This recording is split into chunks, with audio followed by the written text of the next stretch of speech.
The soil remembers what the world forgets.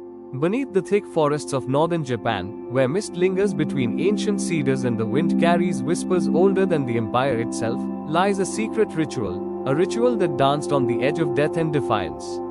It was called many names, some lost, some forbidden to speak aloud.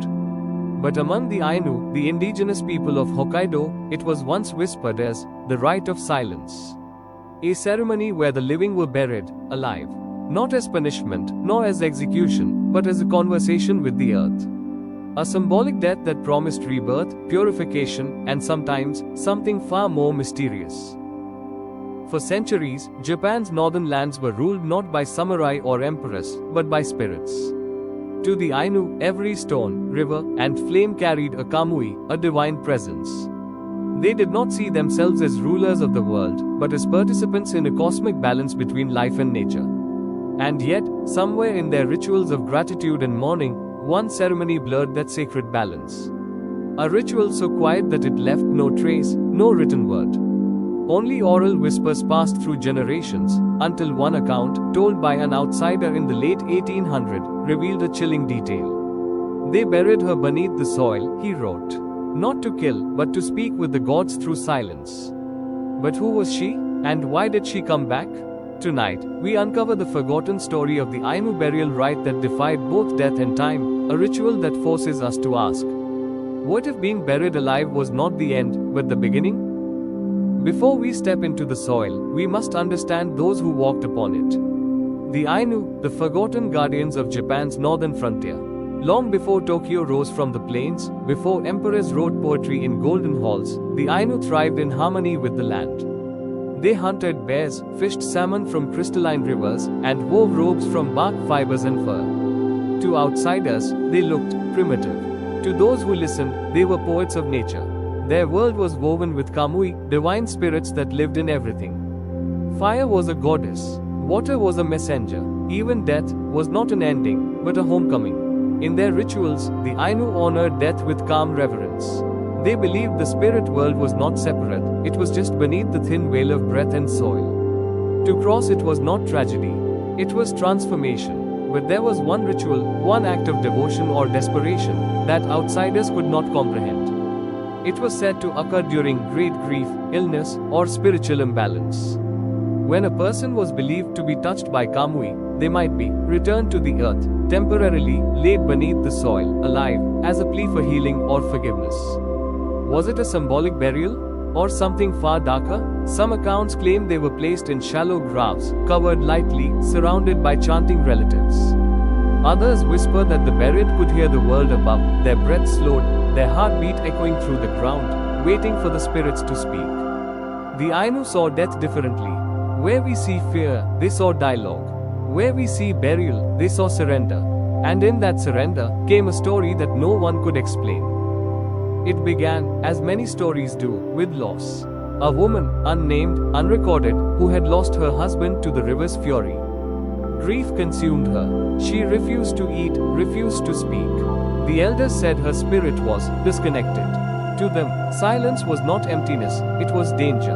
The kamui had taken notice. So they prepared the shinbi-nomi, a mourning rite that balanced life and death. The people gathered under the moon.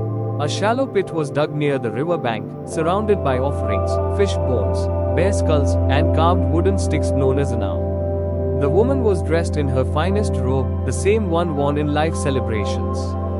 Then, in complete silence, they laid her into the earth. Not to suffocate, but to surrender. The soil covered her slowly, layer by layer, cool, damp, and smelling of pine. Above her, the villagers sang a song older than memory. It was said to be the language of spirits, one that only the dead could truly hear. Hours passed. When dawn came, they uncovered the pit. But the woman was no longer there. Her body lay still, but her chest moved faintly. They said her eyes were open, wide, unblinking, staring toward the sunrise. She lived. The elders claimed she had spoken with the soil, that she had gone to the world of spirits and returned purified. But others whispered something followed her back. For days, she did not speak. Her eyes wandered through people as if they were ghosts. At night, she stood outside her hut, listening to the earth. Then she began to draw. Strange symbols on the walls, spirals in ash, circles carved into wood. The patterns resembled neither Ainu art nor Japanese symbols. When asked what they meant, she whispered, "The soil hums when it remembers." Villagers said she could predict storms, that animals followed her silently, that children dreamed of her voice calling from beneath the ground. Scholars who later heard the tale dismissed it as folklore born from trauma.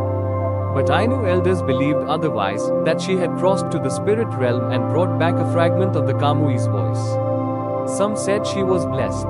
Others feared she was no longer human. Years later, she vanished during another ritual. Only a shallow depression in the earth remained, lined with feathers and stones. No one ever spoke her name again. But her ritual, lingered like a shadow in oral tradition. Was this burial alive, truly real, or a metaphor misunderstood by outsiders? Anthropologists suggest it was a symbolic purification rite, where the subject lay under a thin cover of soil as part of spiritual rebirth.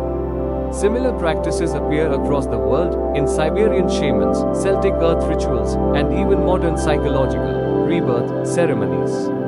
But the Ainu version carries a deeper poetry, a dialogue with nature itself.